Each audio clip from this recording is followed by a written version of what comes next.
দীর্ঘ যাত্রার পর জিয়ান নয়না পৌঁছাল সমুদ্রের শহর কক্সবাজারে। পরন্ত বিকেলে গোধূলির সোনালি আভায় ছেয়ে গেছে চারপাশ। সূর্য পালাই পালাই করছে। সব মানুষ অধীর আগ্রহ নিয়ে অপেক্ষা করছে সূর্য অস্ত যাওয়ার সেই অপূর্ব দৃশ্য দেখার জন্য। জিয়ান ড্রাইভারকে দিয়ে রিসর্টের সব ব্যাগপত্র পাঠিয়ে দিয়েছে। জিয়ান নয়নার হাত ধরে নিজের সামনে এনে দাঁড় করিয়ে বলল, আজকের অস্তমিত সূর্যকে সাক্ষী রেখে কথা দিচ্ছি, আমি এই জন্মে কোনো দিন তোমার কষ্টের কারণ হব না। বাকি জীবন তোমাকে দেওয়া পেছনের কষ্টগুলো নিরাময় হয়ে উঠব। সামনে বিশাল নীল জলরাশি, অসীম অনন্ত ঢেউগুলো একের পর এক তীরে এসে ভাঙছে। কেমন দৃষ্টি শীতল করা এক মনোরম দৃশ্য। নয়না নিঃশব্দে দাঁড়িয়ে রইল, তার দৃষ্টি সমুদ্রের জলরাশির দিকে স্থির। নয়নার সামনের চুলগুলো বাতাসে উঠছে, চোখে এক অদ্ভুত প্রশান্তি অনুভব করছে নয়না। জিয়ানের কথাগুলো যেন সে শুনতেই পাচ্ছে না, এই মুহূর্তটাকে মনোযোগ দিয়ে অনুভব করতে ব্যস্ত সে। জিয়ান নয়নার পাশে এসে দাঁড়ালো, নয়নার কাঁধে হাত রেখে বলল, আমি পাশে থাকতে এভাবে কি দেখছ? আমার কিন্তু এই সমুদ্রের বহমান জলরাশিকে বড্ড হিংসে হচ্ছে বাটার মাশরুম। নয়না তবুও কিছু বলল না, সেভাবেই মনোযোগ দিয়ে তাকিয়ে রইল সমুদ্রের দিকে। জিয়ান আরও কাছে এসে কানের কাছে মুখ নামিয়ে বলল, কি ভাবছ জান? নয়না শান্ত স্বরে বলল, মনে হচ্ছে সব কষ্ট যেন এই ঢেউগুলোর সাথে হারিয়ে যাচ্ছে সমুদ্রের অতল গহ্বরে। এক একটা ঢেউ এসে যেন আমার দুঃখগুলোকে টেনে দূর থেকে বহু দূরে নিয়ে যাচ্ছে। জিয়ান তাকিয়ে রইল নয়নার দিকে। নয়নার কানের লতিতে আলতো ঠোঁট ছুঁয়ে বলল, আমি যদি বলি তোমার সব কষ্ট আমার নামে দলিল করে দাও? নয়না মুচকি হাসল, চাপা কণ্ঠে বলল, তুমিই তো আমার সব কষ্টের কারণ। তোমাকে যে সুখ আশা করা বারণ। মন বলে তোমাকে নিয়ে ভালো থাকি, মস্তিষ্ক বলে তুমি আবার নতুন করে দুঃখ দেবে। যে সব দুঃখের কারণ, তাকে কি করে দুঃখ দলিল করে দিয়ে বিনিময়ে সুখ আশা করি? জিয়ান মাথা নিচু করে হাঁটু মুড়ে বসে পড়ল। এই বিশাল সমুদ্রকে সাক্ষী রেখে বলল, আমি কথা দিচ্ছি, আর কোনো দিন কোনো দুঃখ তোমাকে স্পর্শ করতে পারবে না। এখন থেকে আমি তোমার সকল সুখ ও শান্তির কারণ হয়ে উঠতে চাই। সূর্য ধীরে ধীরে ডুবে যাচ্ছে, রক্তিম আভা বিলুপ্ত হয়ে আকাশ অন্ধকার হয়ে আসছে। সারাদিন রোদের আড়ালে লুকিয়ে থাকা চাঁদটা উকি দিচ্ছে স্নিগ্ধ রশ্মি ছড়িয়ে। চাঁদের চারপাশে হাজারো নক্ষত্ররা তাদের অপরূপ সৌন্দর্য মেলে ধরতে ব্যস্ত। নয়না কোনো কথার উত্তর না দিয়ে জুতো খুলে খালি পায়ে হাঁটছে বালুর ওপর। ঢেউ এসে তার পা ছুঁয়ে যাচ্ছে বারবার।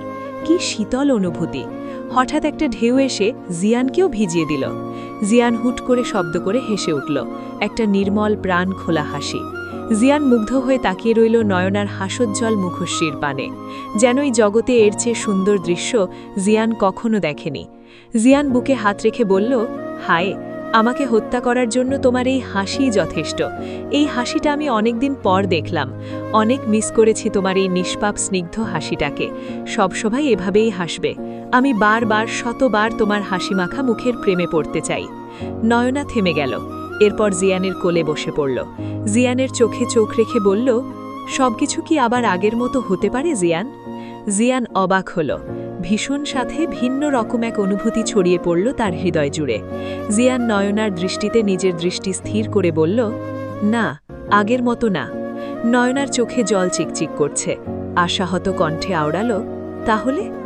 জিয়ান নিজের দুহাত নয়নার গালে আলতো করে চেপে ধরল, চোখে চোখ রেখে বলল, এর থেকেও সুন্দর হবে যদি তুমি আমাকে সুযোগ দাও।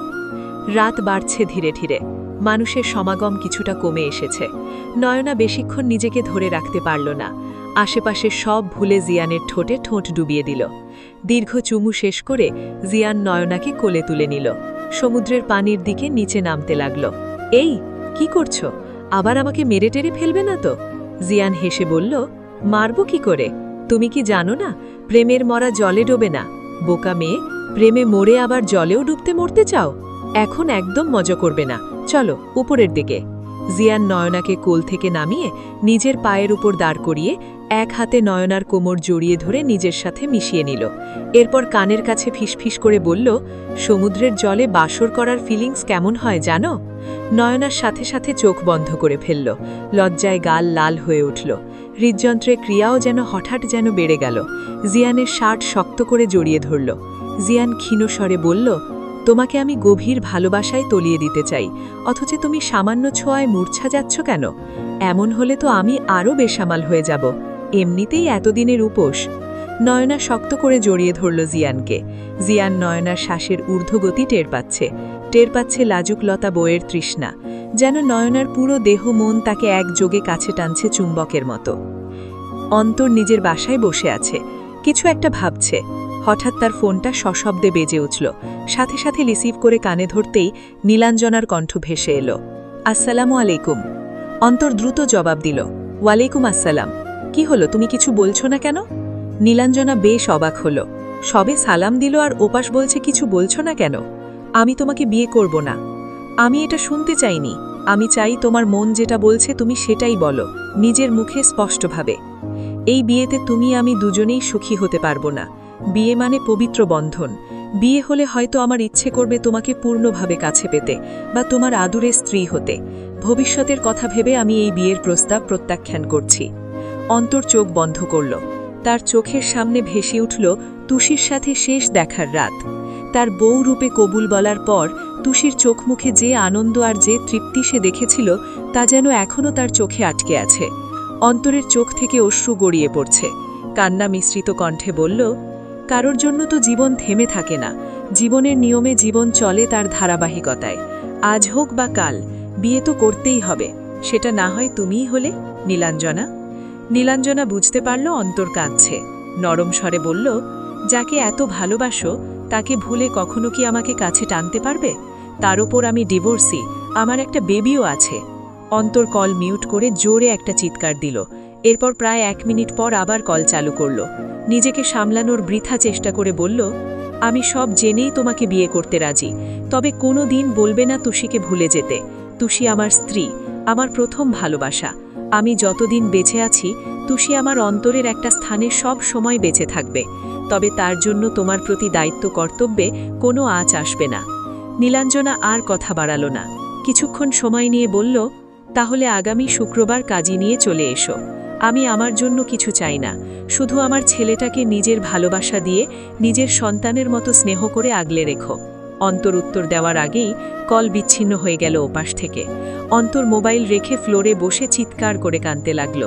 অন্তরের মা দরজার পাশে দাঁড়িয়ে দেখছে আর নিজের চোখের জল আঁচলে মুছছে। মনে মনে বলে, এভাবে কেঁদে নিজেকে হালকা কর, হয়তো তোর বেঁচে থাকা কিছুটা সহজ হবে। অর্ধভেজা সমুদ্রের পাশে দাঁড়িয়ে আছে দুজনে। জিয়ানের হাতের মধ্যে বন্দি নয়নার হাত। চারপাশে নিকষ কালো অন্ধকার, তার মধ্যে উঁকি দিচ্ছে চাঁদের আলো। রাতের নিস্তব্ধতা ভেদ করে ঢেউয়ের গর্জনে চারপাশ মুখরিত হচ্ছে। জিয়ান নয়নাকে বলল, আর কতক্ষণ এভাবে দাঁড়িয়ে থাকবে বাটার মাশরুম? নয়না মৃদু স্বরে বলল, এখন আমরা কোথায় যাব?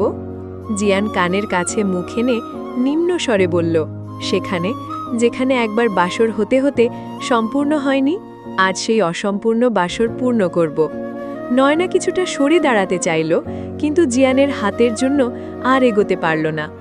এমন সময় একটা মেয়ে জিয়ানের হাতে একটা বড় চাদর দিয়ে বলল, স্যার, আপনার জন্য এটা হোটেল ম্যানেজমেন্ট পাঠিয়েছে, সাথে একটা বাইকের চাবিও দিল। জিয়ান চাদর আর বাইকের চাবি হাত বাড়িয়ে নিজের হাতে নিয়ে মেয়েটাকে ধন্যবাদ দিল। মেয়েটা চলে যেতেই জিয়ান নয়নার শরীরে চাদর জড়িয়ে দিয়ে বলল, জান, তোমার জন্য সারা রাত এভাবে দাঁড়িয়ে থেকে সমুদ্রের ঢেউ উপভোগ করব। নয়না পিছন ফিরে জিয়ানের দিকে তাকিয়ে বলল, আমার ড্রেস চেঞ্জ করতে হবে। জিয়ান ঠোঁট কামড়ে নিজের হাসি কন্ট্রোল করে বলল, শুধু ড্রেস চেঞ্জ, নাকি ড্রেস চেঞ্জ করাটা বাহানা? মনে মনে কি চলছে সুন্দরী বউ আমার? নয়নের শালটা ভালোভাবে নিজের গায়ে জড়িয়ে বলল, যাব না রুমে, সারা রাত এভাবেই দাঁড়িয়ে থাকব। অসুখ হলে হোক, অসভ্য লোক, সবসময় ডার্টি চিন্তাভাবনা।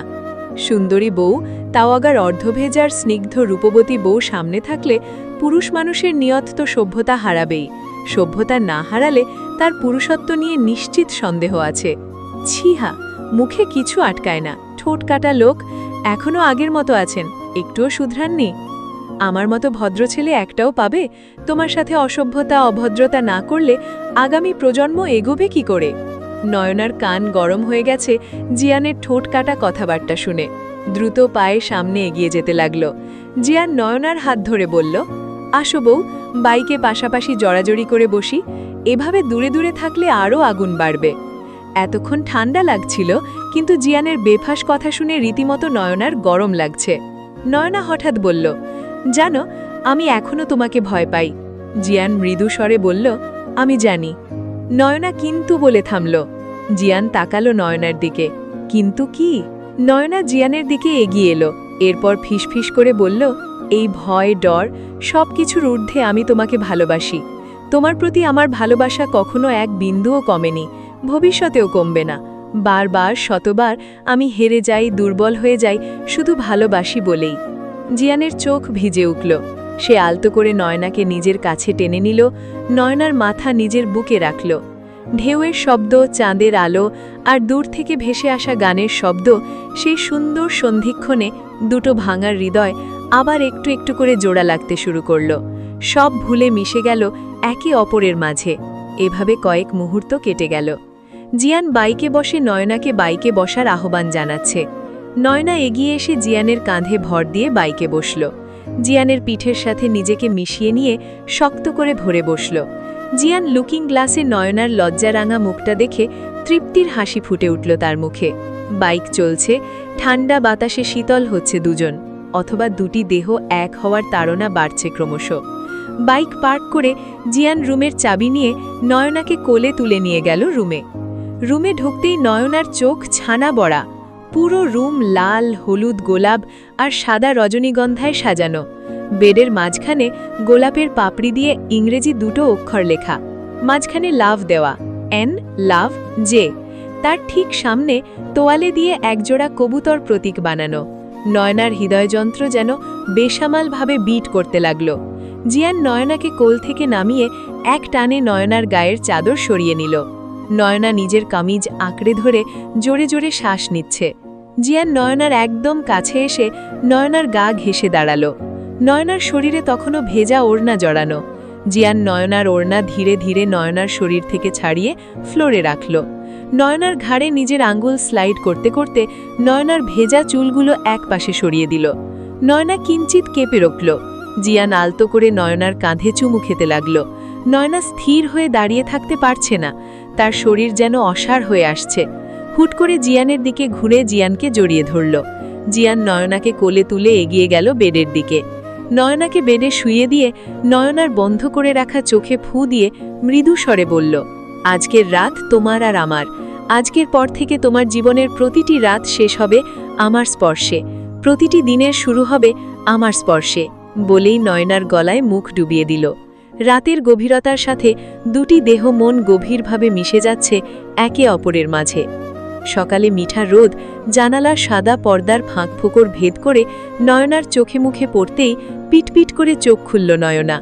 চোখ খুলতেই জিয়ানের ঘুমন্ত নিষ্পাপ মুখটা চোখে পড়ল। জিয়ানের দিকে তাকিয়ে মৃদু হাসছে নয়না।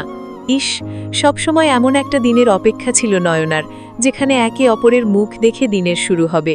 নয়না খুব সাবধানে জিয়ানের মুখের কাছে নিজের মুখ এনে জিয়ানের কপালে চুমু খেল। সাবধানে জিয়ানের বাহুবন্ধন থেকে মুক্ত হওয়ার চেষ্টা করছে, যাতে জিয়ানের ঘুম না ভানে। হুট করে জিয়ান উঠে নয়নার উন্মুক্ত পেটের ওপর মাথা রেখে নয়নার কোমর জড়িয়ে ধরে বলল, একদম নড়বে না জান, এখানে যে কদিন থাকব রাত আর দিন আমাদের জন্য সমান। মানে বুঝেছ নাকি বোঝাবো বাটার মাশরুম? নয়না লজ্জা পেয়ে চুপ করে রইল। জিয়ান কি বোঝাতে চাইছে সে কথা না বোঝার মতো অবুঝ সে নয়। চুপচাপ সেভাবেই পড়ে রইল নয়না। সায়না মাহিকে ঘুম পাড়িয়ে একটা বাসন্তী রঙের জামদানি শাড়ি পরে হালকা সাজগুজ করে এক কাপ কফি বানিয়ে বসার ঘরে এসে টিভি ছেড়ে সিরিয়াল দেখছে। রাত বাজে 1:30, এখনও বাসায় ফেরেনি অনিকেত। আজ অনিকেতের দুটো ওটি আছে, তাই দেরি হবে। হাসপাতালের জন্য বেরোনোর সময় বলে গেছে, আজ আমার জন্য অপেক্ষা করবে না, আজ দেরিতে ফিরব। খেয়ে ঘুমিয়ে পড়বে, না খেয়ে বসে থাকবে না কিন্তু, মনে থাকবে তো? সায়না মনে মনে বলে, ডাক্তারের বউ হতে ধৈর্য লাগে। কখনো কখনো মধ্যরাতেও ডাক্তাররা নিজের বউয়ের পাশ থেকে উঠে ছুটে চলে যায় রোগীর কাছে। আবার মাঝে মাঝে মধ্যরাত কিংবা পুরো রাত কাটিয়ে দেয় অপারেশন রুমে। এসব ভাবনার মাঝেই কলিং বেল বেজে উঠল, সেই সাথে সায়নার মুখেও হাসি।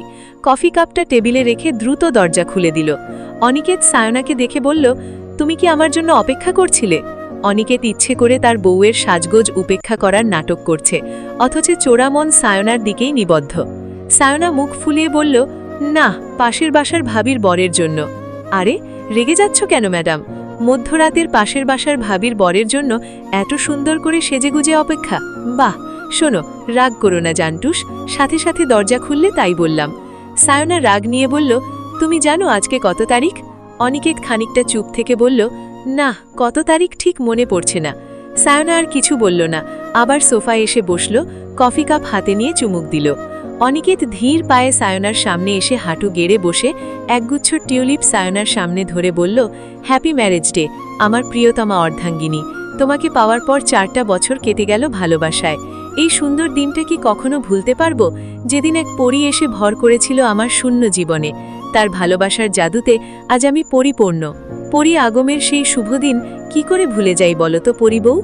সায়না অবাক হয়ে গেল। তার মানে অনিকেত মনে রেখেছে। সাথে সাথে ফুলগুলো হাতে নিয়ে অনিকেতের গলা জড়িয়ে ধরে সারা মুখে চুমু খেতে লাগল। আরে পাগলি, একটু থামো, আমি ফ্রেশ হয়ে আসি। সায়না অনিকেতকে আর কিছু বলতে দিল না, নিজের ঠোঁট দিয়ে অনিকেতের ঠোঁট দুটো আটকে দিল। অনিকেত হার মেনে নিজেও হারিয়ে গেল সায়নার ভেজা ঠোঁটের ভালোবাসায়।